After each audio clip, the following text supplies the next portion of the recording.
Assalamualaikum warahmatullahi wabarakatuh. Perkenalkan, nama saya Desti Hadwi Rahayu dengan program studi S1 Pendidikan Matematika Universitas Tidar. Di sini saya akan menjelaskan mengenai koneksi matematis pada materi persamaan garis lurus kelas 8. Apa itu koneksi matematis?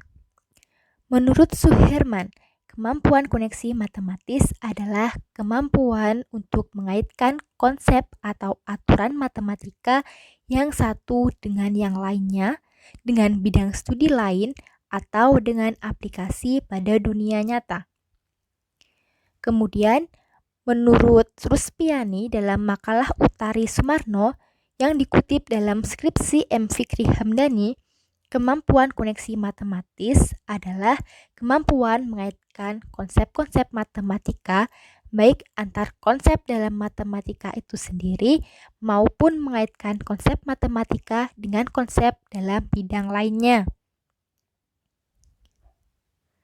Kemudian, aspek dan indikator dari koneksi matematis. Di sini terdiri dari 4 aspek. Yang pertama yaitu koneksi dalam materi matematika. Dengan indikator, siswa dapat merepresentasikan konsep dan prosedur dalam satu materi persamaan garis lurus.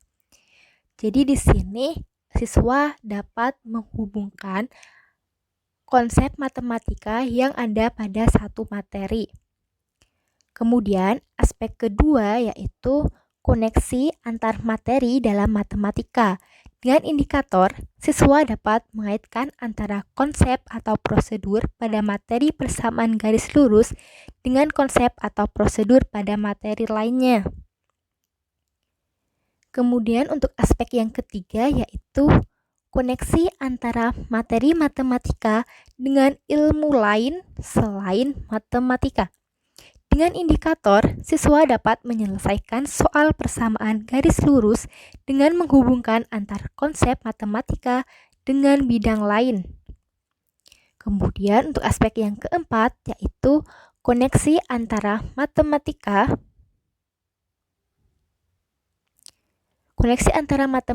dengan kehidupan sehari-hari. Dengan indikator, siswa dapat menerapkan konsep rumusan matematika dalam soal-soal yang berkaitan dengan kehidupan sehari-hari. Kemudian saya akan memberikan sebuah contoh soal di mana soal ini masuk ke dalam aspek nomor 3, yaitu koneksi antara materi matematika dengan ilmu lain selain matematika. Di mana pada soal ini ilmu lain selain matematika yaitu bidang ekonomi. Soalnya yaitu toko sepatu menerima permintaan 5 unit sepatu dengan harga 100.000 per unit. 2 hari kemudian toko tersebut menerima permintaan 10 unit sepatu dengan harga 80.000 per unit. Tentukan fungsi permintaannya, kemudian tentukan banyaknya permintaan jika harga sepatu per unit 60.000.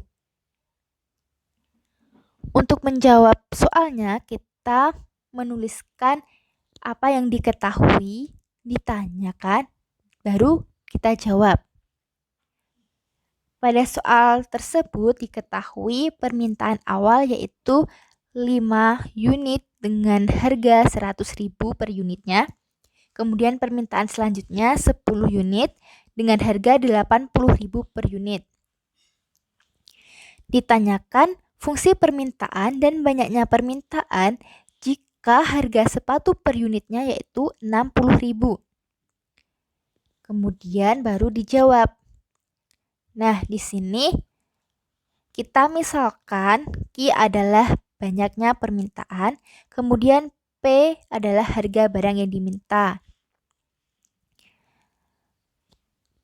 Pertama, kita menentukan fungsi permintaannya. Di sini menggunakan rumus P min P1 per P2 min P1 sama dengan Q min Q1 per Q2 min Q1. Jika dalam menjawab soal ini kita menghubungkan dengan materi persamaan garis lurus, di mana dalam menentukan suatu persamaan garis lurus itu kan rumusnya itu Y min Y1 per Y2 min Y1 sama dengan X min X1 per X2 min X1. Kalau dalam materi persamaan garis lurus, kita misalkan X1-nya itu 5 unit, Y1-nya 100.000. Kemudian X2-nya itu 10 unit, Y2-nya 80.000. Tetapi dalam penyelesaian soal ini kita misalkan tadi Q itu banyaknya permintaan, harga barang yang diminta itu sebagai P. Jadi untuk menentukan fungsi permintaannya kita memakai rumus yang ini. Nah, ini sama ini kan sebenarnya sama, cuma permisalannya yang berbeda. Kemudian kita substitusikan P1, P2-nya, Q1, Q2-nya. Nah, di sini P1-nya itu yaitu 100.000, kemudian P2-nya itu 80.000. Jadi P min 100.000 per 80.000 min 100.000 sama dengan Q min Q1-nya itu yang permintaan awal 5 unit, kemudian Q2 min Q1, Q2-nya itu yang permintaan selanjutnya 10 unit min 5. Kemudian P min 100.000, terus 80.000 min 100.000 itu kan min 20.000. Sama dengan Q min 5, 10 min 5 itu 5. Setelah itu kita uraikan kembali, yaitu menjadi P min 100.000 sama dengan min 20.000 dikali Q min 5 per 5. Dari mana ini? Nah, dari ini min 20.000 kita kalikan silang menjadi dikalikan Q min 5 per 5. Kemudian P min 100.000 sama dengan min 20.000. Ini kan bisa min 20.000 ini bisa kita bagi dengan 5 yang ini. Hasilnya min 4.000 dikali Q min 5. Kemudian P min 100.000 sama dengan min 4.000 dikali Q kan min 4.000 Q. Min 4.000 dikali min 5 plus 20.000. Kemudian min 100-nya ini kita pindah ruas ke sebelah kanan. Jadi P sama dengan min 4.000 Q ditambah 20.000 ditambah 100.000. Kemudian untuk yang min 4.000 Q ini kita pindah ruas ke sebelah kiri menjadi 4.000 Q sama dengan 20.000 ditambah 100.000 hasilnya 120.000 min P. Yang P ini yang awalnya positif kita pindah ruas ke sebelah kanan menjadi min P, menjadi negatif. Nah, untuk mencari fungsi permintaannya berarti kan kita mencari nilai Q-nya. Jadi Q sama dengan 120.000 min P dibagi 4.000.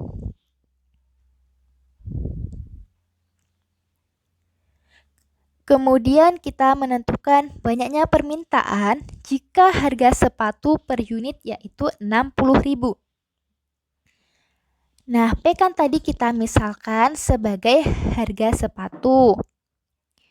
Nah, di sini untuk harga sepatu itu sudah diketahui 60.000 ini. Kita substitusikan ke persamaan ke fungsi permintaan tadi, di mana tadi kita peroleh fungsi permintaannya itu Q sama dengan 120.000 min P per 4.000. Kita tinggal substitusikan 60.000 ini ke sini, ke P. Jadi Q sama dengan 120.000 min 60.000 per 4.000, di mana 120.000 dikurangi 60.000 itu 60.000. Jadi 60.000 per 4.000 sama dengan 15 unit. Kemudian dapat kita tarik kesimpulan, jadi banyaknya permintaan jika harga sepatu per unit 60.000 adalah 15 unit. Demikian yang dapat saya sampaikan, kurang lebihnya mohon maaf. Semoga teman-teman jelas dengan apa yang sudah saya jelaskan. Terima kasih atas perhatiannya dan jangan lupa kerjakan tes koneksi 1 dan tes koneksi 2. Semangat! Terus belajar yang giat.